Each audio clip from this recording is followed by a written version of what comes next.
Respek is iets wat verdien moet word, nie gegee moet word nie.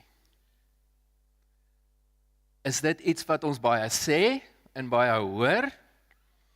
Ek dink ons almal sê dit. Ons almal hoor dit op verskillende maniere, maar is dit regtig wat Jesus ons geleer het? Ons is in 'n reeks en nou is ons al in die 5de week van hierdie reeks waar ons stil staan by liefde en die impak van liefde in ons lewens. En die temavers vir hierdie reeks is daar in Johannes 15 vers 13. Ek lees hom vanoggend weer uit 'n ander vertaling uit sodat jy sal so 'n bietjie dit verskillende vertalings uit hoor. Kyk na hierdie woord op die skerm. Hy sê, love one another the way I loved you. This is the very best way to love. Put your life on the line for your friends. En dis waar ons stil staan is dat daai liefde, dat ek bereid is om selfs my lewe vir ander te gee, dat daai liefde in ons lewens sal kom. En kyk dan na die volgende gedeelte waar daar bykom wat Jesus bysê. Hy sê, you are my friends when you do the things that I command you. As jy die dinge doen wat hy jou vra om te doen, is jy sy vriend. En dan weet ons, Jesus het ons kom wys hoe groot daardie liefde was. Nou in hierdie reeks staan ons stil ook by 1 Korintiërs 13, en ons lees hom vanoggend weer so van vers 5 af. Hy sê, die liefde is geduldig en vriendelik, die liefde is nie jaloers nie, die liefde blaas nie sy eie beel nie, is nie vol van homself nie, dit tree nie onwaardig op nie, stel nie sy eie belange voorop nie, is nie kort van draad nie, hou nie boek van die kwaad wat hom aangedoen word nie, dit treur oor die onreg wat plaasvind en juig as die waarheid seëvier. Die liefde bly stil oor ander se foute, dit bly steeds vertrou, dit hou aan met hoop en dit verduur alles. En vanoggend staan ons so 'n bietjie stil by respek. En as ek jou kan neem daar na vers 5 toe, die tweede gedeelte sê daar so uit verskillende vertalings, dit handel nie onwelvoeglik nie, ander vertaling sê weer, dit tree nie onwaardig op nie, ander een sê weer, om jou so te gedra dat ander nie ongemaklik saam met jou voel nie, ander vertaling sê weer, is nie onmanierlik nie. Basies is liefde respek vir ander mense. Nou ek dink ons is in 'n samelewing wat dit 'n baie rare eienskap geword het. Inteendeel, mense tree elke dag en veral met die opkoms van sosiale media meer en meer, dink ek, disrespekvol op teenoor ander mense.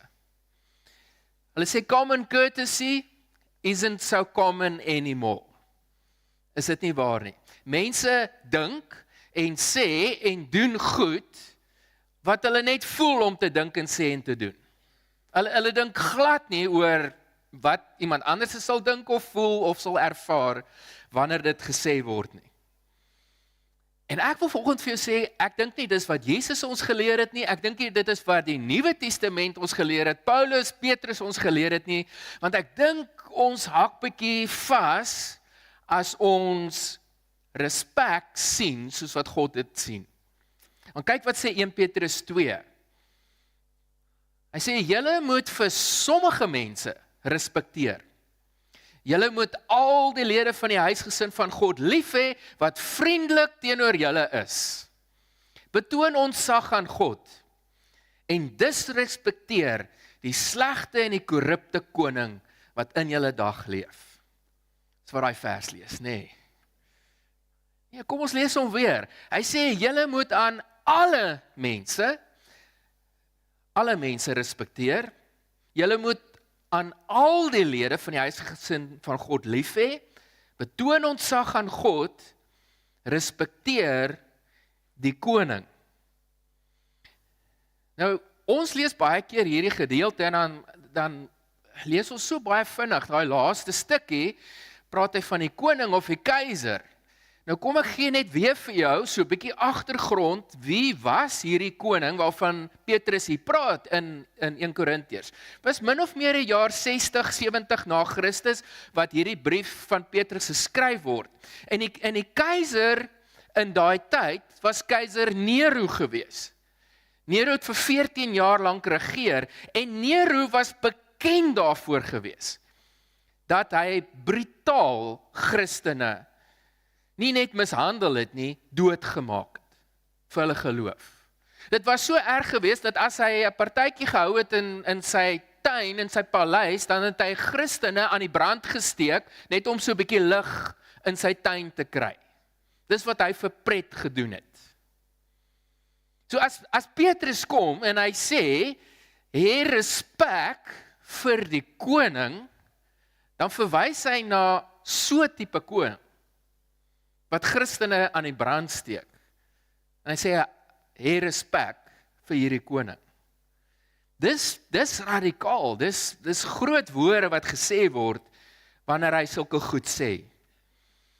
En die rede hoekom ons ander moet respekteer, wil ek net vinnig by stil staan vir oggend. In die eerste plek, moet jy besef dat God het almal gemaak. Hy het elke liewe mens wat hier op aarde is, het hy gemaak. Daar in Psalm 8 lees ons, U het hom die mens 'n bietjie minder gemaak as hemelse wesens en hom gekroon met roem of eer. En God maak nie gemors nie. God maak nie gemors nie. Ja, daar is mense wat verkeerde goed doen, daar is mense wat selfs bose goed doen, maar God het hulle geskep. God het hulle gemaak. En so is daar baie mense wat al deur die geskiedenis sulke mense was, wat selfs Christene vervolg en doodgemaak het, en op die ou end omgedraai het en God begin dien het. God het almal geskep. Die volgende een is dat hy het vir almal gesterf. Hy het nie net vir sekere mense gesterf, die goeies, die wat getrou is, die wat sy verpligtinge of dit wat hy van ons vra, nakom en wat goeie lewens leef nie, hy het vir almal gesterf. En dan sien jy in 1 Johannes 2 vers 2, hy is die versoening vir ons sondes, nie net vir ons sondes nie, maar die van die hele wêreld.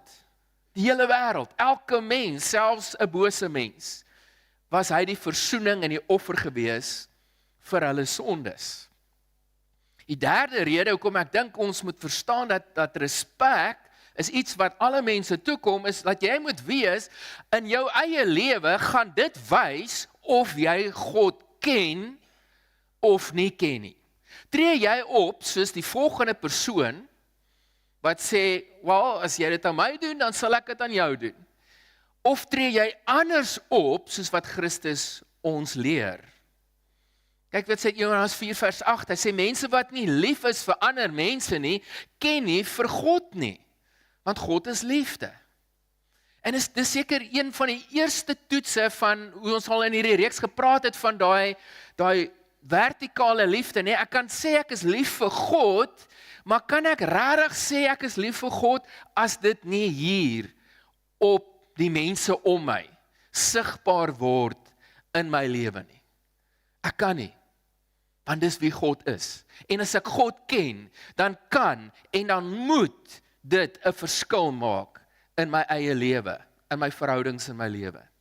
Die vierde rede hoekom ek dink ons respek moet gee, soos wat Christus respek gegee het, selfs vir sy vyande, is omdat dit wat ons doen, kom terug na ons toe. Vanoggend het ons daai liedjie gesing saam met die kinders, die goue reël. Maar jy moet weet dat dit wat ons doen, kom terug na ons toe. Kyk na hierdie Engelse gedeelte, hy sê, when you're kind to others, you help yourself. When you are cruel to others, you hurt yourself. Jy maak jouself seer. Baie soos om onvergewensgesindheid in jou hart te dra. Op die ou end gaan dit nie meer oor daai persoon seer maak nie, dit maak jou seer op die ou end van die dag. So ek dink is baie belangrik dat ons besef dat dis die redes hoekom ons in ons lewens by die plek moet uitkom dat ons moet respek vir alle mense hê. Want Christus het vir almal gesterf en hulle is deur God gemaak. Nou wil ek jou 'n bietjie vat na 'n praktiese goed toe en ek vra om verskoning. As ek vanoggend op jou tone en op jou voet trap, ek is jammer. Maar ek glo, ek gaan jou ook wys uit die Bybel, dat dit is God se hart. Dit is hoe Christus opgetree het teenoor ander mense. So ek wil vanoggend bietjie prakties stil staan in ons lewens by maniere hoe ons respek wys in ons lewens. En die eerste manier is dat ons moet vol takt wees wanneer ons praat met ander mense. Nou weet ek onmiddellik dat baie van ons wat hier sit en sê, hoor hierso, ek is die ou, ek sê dit net soos wat dit is. Ek gee nie om wat ander mense daarvan dink nie. Dis my persoonlikheid, ek's reguit. Ek praat net die waarheid, sal wat ek doen, praat net die waarheid. Nou wil ek jou weer herinner aan Jesus se voorbeeld, is dat, dink net aan Jesus se pad met die kruis, het hy, wanneer mense hom beledig het hy, wanneer mense hom te nagekom het, net die waarheid gepraat? Nee, hy het nie, hy het hulle met respek hanteer. Al was dit valse goed wat hulle teen hom gebring het. Jesus het almal respek gegee. En een ding wat ons moet weet is, maak nie saak of jou persoonlikheid van so aard is dat jy baie direk en reguit is nie. Elke liewe persoonlikheid het sterkpunte en ook 'n donker kant, ook 'n moeilike kant. Elke persoonlikheid. En ons kan nie sê ek sit my persoonlikheid bo aan dit wat God van my vra nie. My persoonlikheid moet ondergeskik wees aan die wil van die Vader. Dus iemand anders sê, don't confuse rudeness with frankness. Baie keer dink ek ons tref nie 'n mooi onderskeid nie. Ongeskik en openhartig is nie dieselfde ding nie. Ek kan nog steeds iets sê wat eerlik en waarheid is, maar hoe ek dit sê is al die verskil. En daarom dink ek dit is so belangrik, kyk wat sê Efesiërs 4, hy sê, as julle iets sê, moet dit iets wees wat die moeite werd is om te sê, en vir ander iets beteken. Hy sê, kyk wat nodig en goed is, om in die omstandighede te sê, en sê dit dan. Kyk mooi na daai woorde, kyk wat nodig is. As dit nie nodig is om dit te sê nie, bly eerder stil. As dit nie in die omstandighede enigiets gaan opbou of enigiets gaan beteken nie, moet dit dan nie sê nie. En ek dink dis hoekom dit so belangrik is dat jy nie reaktief sal wees nie. En weer eens is Christus ons voorbeeld, nie enigiemand anderste of ek wat sê dis wie ek is nie. As hulle jou beledig, stop. As hulle leuns oor jou versprei, stop. As hulle jou aanval met goed wat onwaar is, stop net daar. As hulle jou mishandel of disrespectful teenoor jou is, stop net daar. As hulle jou sleg behandel, stop. En dink eers hoe jy gaan reageer voordat jy reageer. As hy woorde eers uit is, kan jy dit nie terugvat nie. Dis eenvoudig hoe dit is. Soos 'n bysie tandepasta wat jy uitdruk en jy kan nooit weer dit daar terugsit nie. Moenie reaktief wees nie. Taktvol wanneer jy praat. Kyk wat sê Spreuke, vlamskerp woorde kan mense breek. Kan mense breek. En dit geld nie net vir mense waarvoor ons lief is nie, dit geld vir alle mense. Dit geld vir alle mense. So wanneer jy in interaksie is, wanneer jy veral in gesprek is, of wanneer jy reaktief is, maak seker, hoe jy dit doen, is belangriker as wat jy doen. Jy kan al die feite reg hê, jy kan al die punte daar hê, jy kan so seker wees dat jy nou die reg het om te sê wat jy nou sê. Maar die manier hoe dit gedoen word, gaan bepaal of jy werklik Christus uitleef of nie. Die tweede ding, hoekom dit vir ons so belangrik is om so op te tree, is dat wanneer ander mense in ons lewens ons bedien, wil ek jou vra, wie is iemand wat vol begrip is en nie veel eisend is nie? Dit is my hartseer wanneer die kerk uitkom, dan is daar restaurante wat vir my vertel, die kerksmense moet net nie by ons eindig nie, want hulle is soveel eisend. Hulle is soveel eisend. Voor dit is dit rustig en toe kom hulle daar. Hoe hanteer jy mense wat jou ondergeskiktes is? Mense wat jou bedien, die kelners, die klerke, die mense wat vir jou werk, die mense wat op een of ander manier jou probeer help deur 'n diens aan jou te lewer. Dalk selfs jou man of jou vrou, jou kinders. Want jy weet, iewerste sal jy weer kan regmaak as jy dalk nou iets laat uitkom het wat nie gepas was in daai oomblik nie. Hoe hanteer jy hierdie mense? Sal hulle jou beskryf as jy met hulle interaksie gehad het, as hierdie persoon wat vandag by my kom sit het, by my tafel, of wie ek bedien het, by die plek waar ek opgedaag het, as hierdie is 'n persoon wat geduldig was, wat vol begrip was, en wat respekvol teenoor my was? Of sal hulle jou beskryf as iemand wat veel eisend en ongeskik was, toe jy daar wegstap? Nou dalk sê jy, wel, jy ken nie die mense wat saam met my werk nie. Jy ken hulle, jy ken nie hulle taal nie. Ek weet, ek werk nie saam met die mense wat saam met jou werk nie. Ek verstaan dit. Want ons hier so by die kerk is ons in 'n heilige bubbel. Nee, daar's niemand wat leuns oor ons versprei nie. Daar's niemand wat op een of ander manier ongeskik met ons is nie.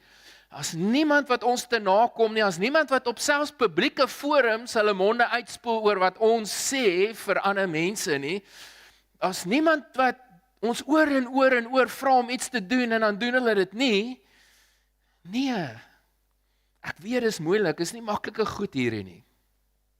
Maar wat ek wel weet is, as jy so graag wil altyd reg wees, en die mense wat jou ondergeskiktes is, moet in hulle spore trap, wanneer hulle met jou te doen het, en hulle moet by die werk of by 'n plek waar jy opdaag, seker maak dat jy is altyd reg, wonder ek, as jy daar wegstap, wat hulle van jou sal sê. Sal hulle sê, maar hierdie ou is 'n baas, wat 'n Christen is, vir wie ek wil werk. En hy's 'n voorbeeld vir ander mense. Of sal hulle eerder wil sê, hulle bid voordat hulle eet, maar nadat hulle geëet het, dan skel hulle die kelner of die kelnerin uit, oor iets wat hulle verkeerd doen, en hulle is so veel eisend. Kan nie glo, hulle noem hulle self Christene nie. Ek wonder wat sal hulle sê, as ek en jy daar wegstap. Hulle sal waarskynlik nie sê, ek het gelowige Christen mense bedien. Hulle sal waarskynlik nie sê, ek is so trots op my baas, want selfs in moeilike omstandighede, het hy of sy die regte ding gedoen om nie te reageer, as hulle nie hulle werk gedoen het nie. Deur nie te reageer, as hulle iets verkeerd gedoen het nie, en het op die regte tyd aangespreek op die regte manier. Ek dink dis wat ons eerder wil hê. Maar dalk noem hulle ons dalk eerder skynheilig. Kyk wat sê Lukas 6 vers 31, sê behandel ander mense soos wat julle self behandel wil word, want respek behoort aan almal, omdat God hulle gemaak het. Omdat God hulle gemaak het. En derde ding wat ek vanoggend by jou wil los is moenie veroordelend wees, wanneer jy van ander mense verskil nie. Wanneer jy verskil van mense, moenie veroordelend wees nie. Ek weet, ons lewe in 'n samelewing waar mense elke dag goed doen wat teen God se wil is. Ek weet, ons het mense in ons lewens wat die riglyne van die Bybel direk verontagsaam. Partykeer doen ek en jy dit, kom ons wees eerlik. Ons weet wat die regte ding is, maar ons doen dit nie. En dit gebeur elke liewe dag in ons lewens. En party van ons het die idee dat ons is daar om ander uit te sorteer, om hulle in lyn te bring. Party mense is God se aangestelde nasionale vervolgingsgesag in hierdie wêreld. God se polisieman en die regter ook sommer. Want as mense van jou verskil, is dit nodig om oor te gaan en te sê, ek oordeel jou, of ek beoordeel jou, of dit wat jy nou doen, is so en so en so in die Bybel, of dit wat ek in jou lewe sien, is nie reg nie. Is dit ons taak? Ek dink ons het 'n probleem, wanneer ons kom met die Bybel en dit wat God van ons vra, tussen 'n spieël en 'n venster. En ek wil dit so verduidelik, is dat baie mense wat Christene is, gebruik die Bybel as 'n venster, en hulle kyk na ander mense se lewens. En ek kyk na ander mense se lewens deur die spieël van die Bybel, en ek beoordeel as ek na die Bybel en God se riglyne kyk, kom hulle dit na of kom hulle dit nie na nie. Maar ek wonder of die Bybel nie eerder 'n spieël moet wees nie. Dat as ek daarna kyk ek eers na myself. Kyk ek eers na myself, voordat ek na ander kyk. Want ek dink, partykeer verwar ons hierdie twee met mekaar. Hier's twee dinge wat jy moet weet, is dat jy is nie God nie. Jy is nie God nie, jy is nie sy polisieman hier op aarde, wat moet ander mense veroordeel, wanneer hulle goed doen wat nie reg is nie. En dat jy 'n taak het om hulle uit te sorteer, en op die pad moet bring nie. As jy elke mens met hierdie venster gaan beoordeel, gaan jy baie sukkel om dieselfde woord te sien in jou eie lewe as 'n spieël, wat eerder na jouself toe kyk. Die tweede ding wat ons moet sê, op die eind van die dag, is dit elke individu wat eendag voor God gaan staan en gaan moet antwoord. Jy gaan nooit namens iemand anders kan antwoord vir God nie. Elke individu moet alleen voor God staan. Dis wat Romeine ons leer, sê elkeen sal dus homself aan God rekenskap moet gee. Beteken dit dat as 'n slang jou gaan pik, of iemand staan in die middel van 'n snelweg en 'n kar gaan hom doodry, of 'n mamma wat 'n baba verwag is op dwelms, dat ek sê, gaan niks sê nie, dis hulle met verantwoordelikheid. Nee. Daar's 'n groot verskil tussen veroordelend en ek bring vir jou 'n gevaar na vore. Dit is vir my so jammer dat ek dink die kerk word eerder beskryf as veroordelend as mense wat in liefde ander wil help. Dis 'n groot probleem. Waarvan word ons as kerk, as gelowiges meer beskuldig as enigiets anders? Ons is veroordelend en ons is skynheilig. Is dit nie waar nie? Nie van hulle help ander in liefde nie. Nee, ek dink is die teendeel. En ons sukkel om hierdie verse te leef. Lukas 6 vers 37, hy sê, hou op om ander te oordeel, want dan sal julle nie geoordeel word nie. Hou op om ander te kritiseer, en julle sal nie gekritiseer word nie. As julle ander vergewe, sal julle vergewe word. En waarom sien jy die splinter in jou vriend se oog raak, en sien jy nie die yslike stomp in jou oog nie? Want respek behoort aan almal, want hulle is deur God gemaak. Die vierde rede hoekom ek dink ons respek, of manier ons respek kan wys teenoor ander mense is, respekteer hulle wanneer jy jou geloof met hulle deel. Wanneer jy jou storie met hulle deel. Bou vriendskappe met mense. Moenie dit wat jy in jou kop het of die Bybel as 'n hamer gebruik om mense oor die kop te slaan nie. Bou vriendskappe. Jy gaan nooit ooit iemand met 'n argument in die hemel kry nie. Ek het nêrens ooit in die Nuwe Testament gesien dat Jesus in 'n argument met iemand betrokke was, en as gevolg van daai argument het hy hulle oortuig en hulle het hulle lewe vir God gegee, vir Jesus gegee. Nog nooit nie. Toe ek op hoërskool was, het 'n evangelis eendag by die skool opgedaag. En hy het so ou Peugeot gehad, een van daai stasie waar ons Peugeots, lyk soos 'n lijkswa. Maar dit nie net gelyk soos 'n lijkswa nie, bo op die dak het hy 'n doodskus gehad.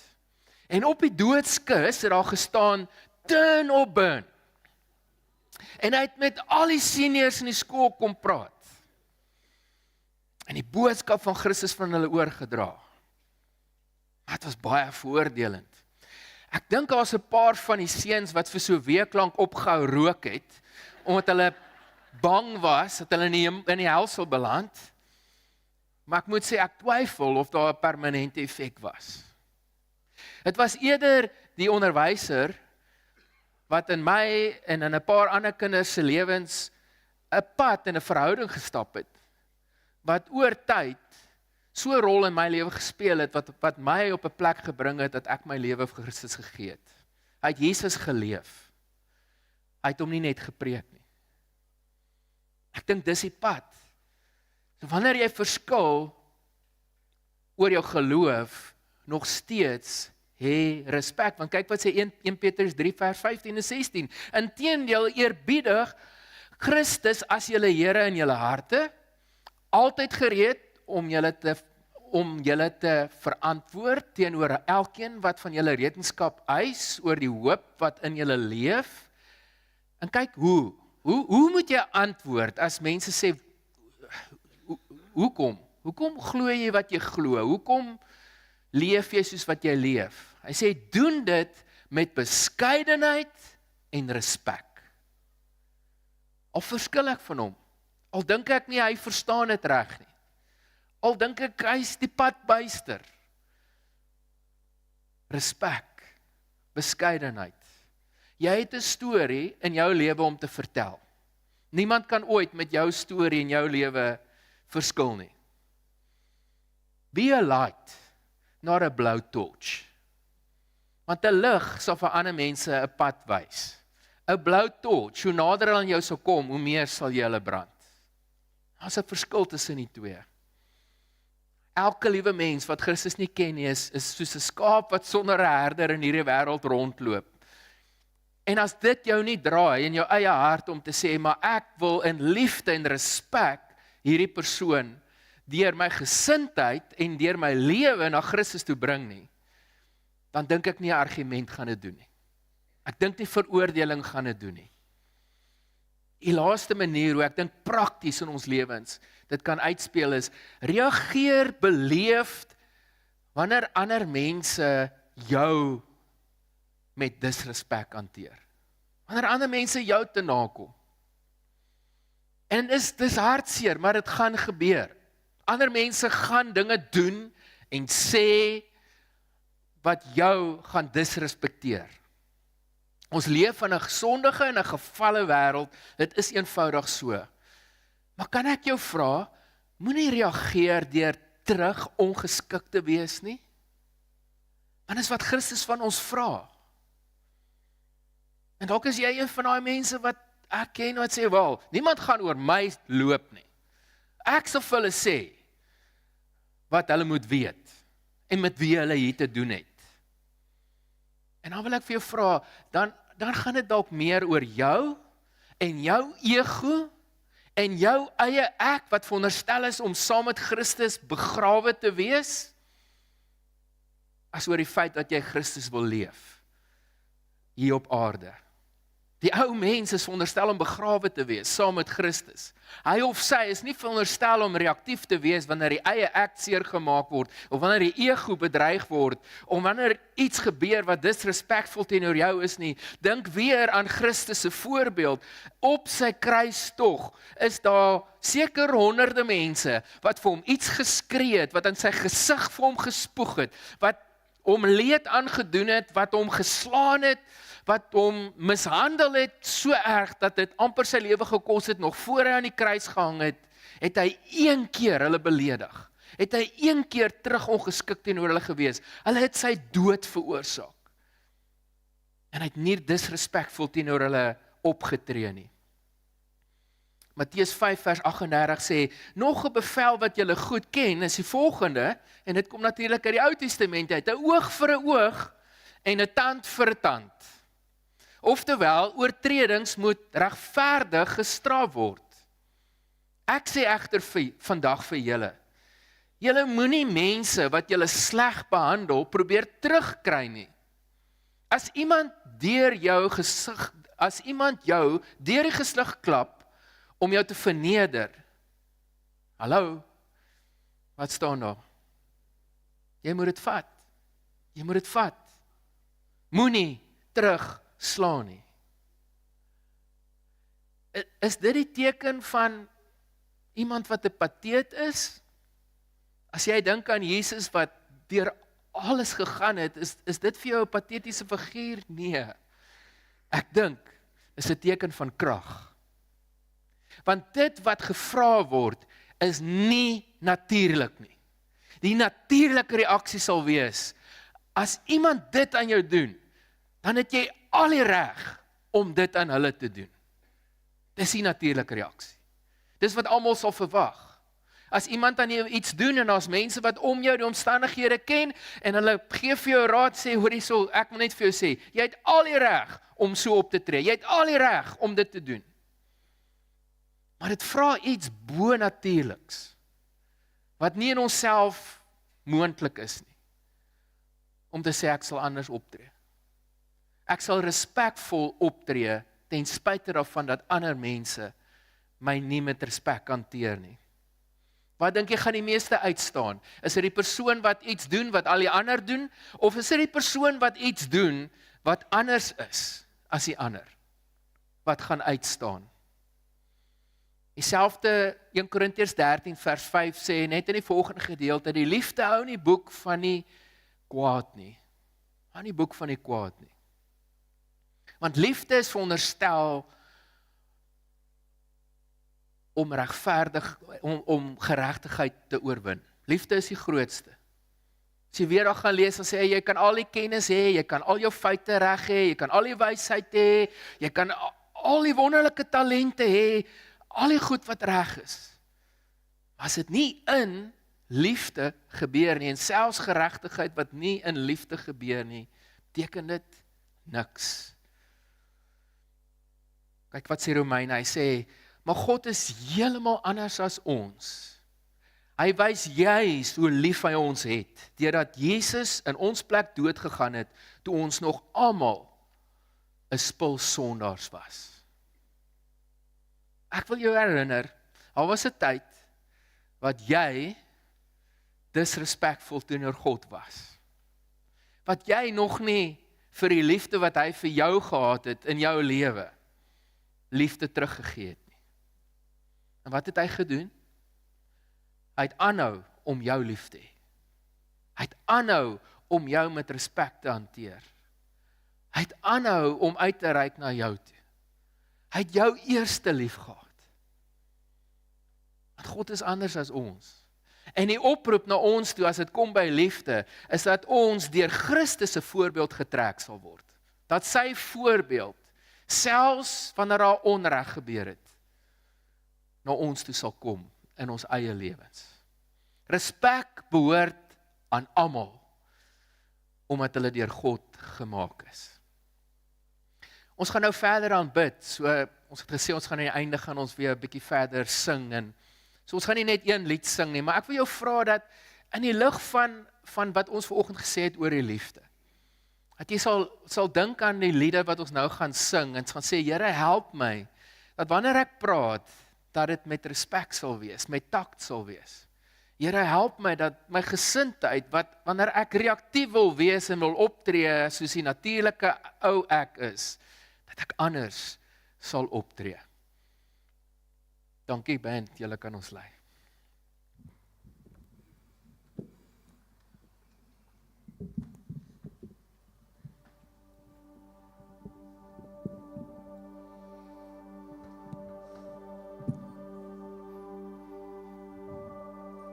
U kan saam met ons staan.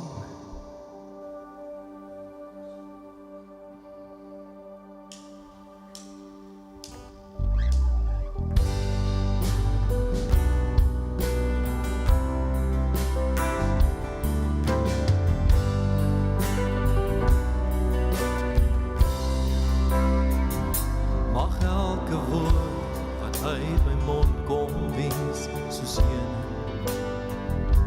en mag gedagtes uit my hart wees soos die môre dag. gesproke word, elke saak wat ek bedink, mag dit aangenaam en sinvol wees voor die aangesig, o Heer. U is my God, U is my redder, U is my vrede.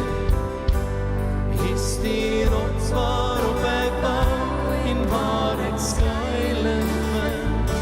U is my kompas, U woord gee rigting wanneer ek verlore raak. En daarom is dit my gebed dat wat ek doen en wat ek praat wel behaaglik voor die aangesig sal wees. Mag elke woord wat uit my mond kom wees soos seën,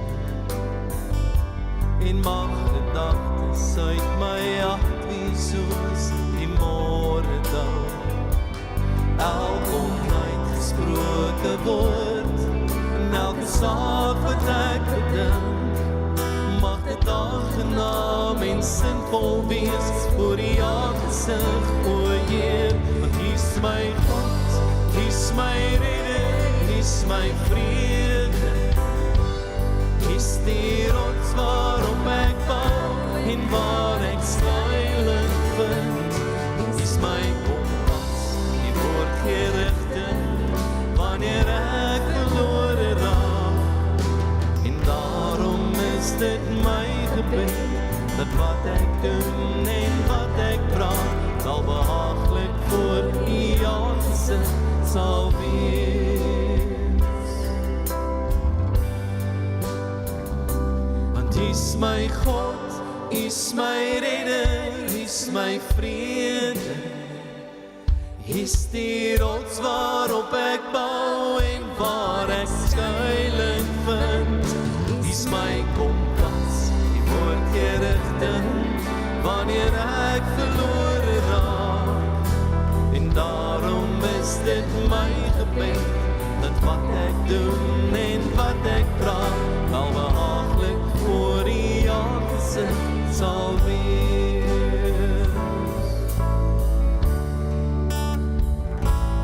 Help me to love with open arms like You do, a love that erases all the lies and sees the truth, so that when they look in my eyes they would see You. Even in just a smile they would feel the Father's love. Let me be filled with kindness and compassion for the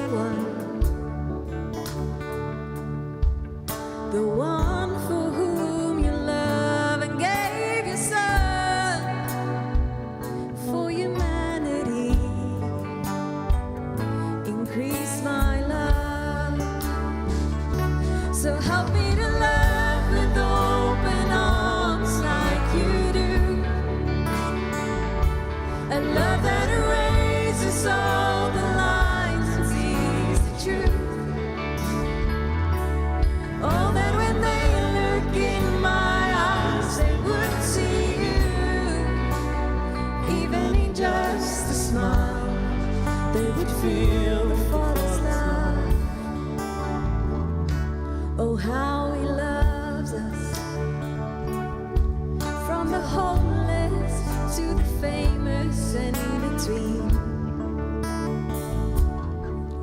You formed us, You made us carefully,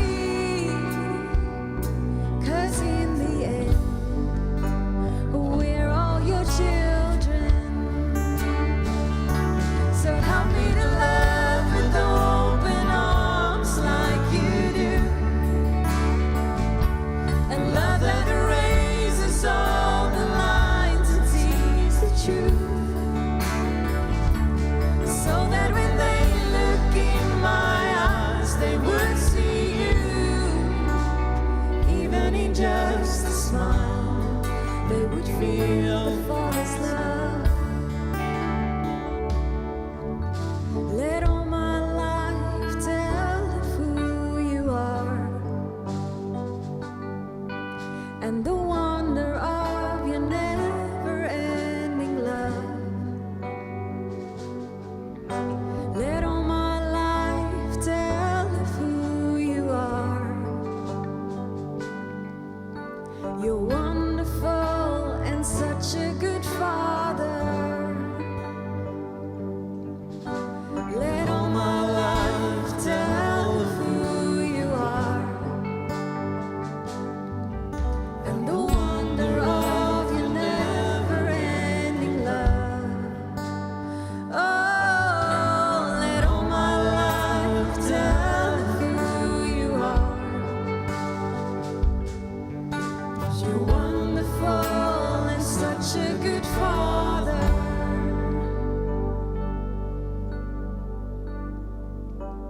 So help me to love with open arms like you do. A love that erases all the lines and sees the truth. So that when they look in my eyes, they would see you. Even in just a smile, they would feel the Father's love. Even in just a smile, they would feel the Father's love.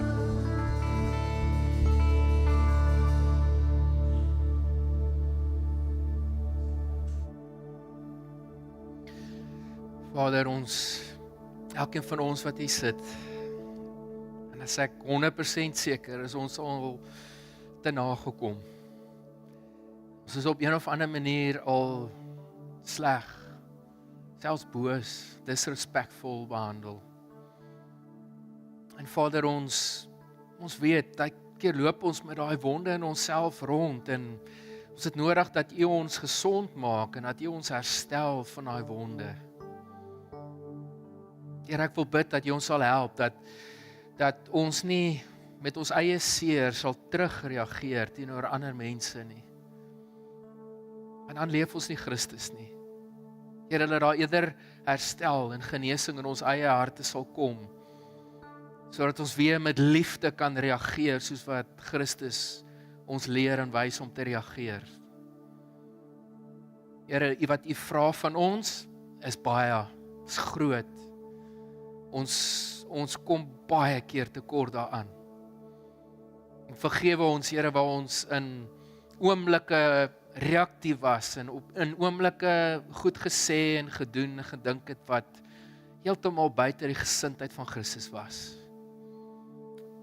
Maar Here, wat ons nou net gesing het, Here, mag ons lewe die liefde van Christus wys.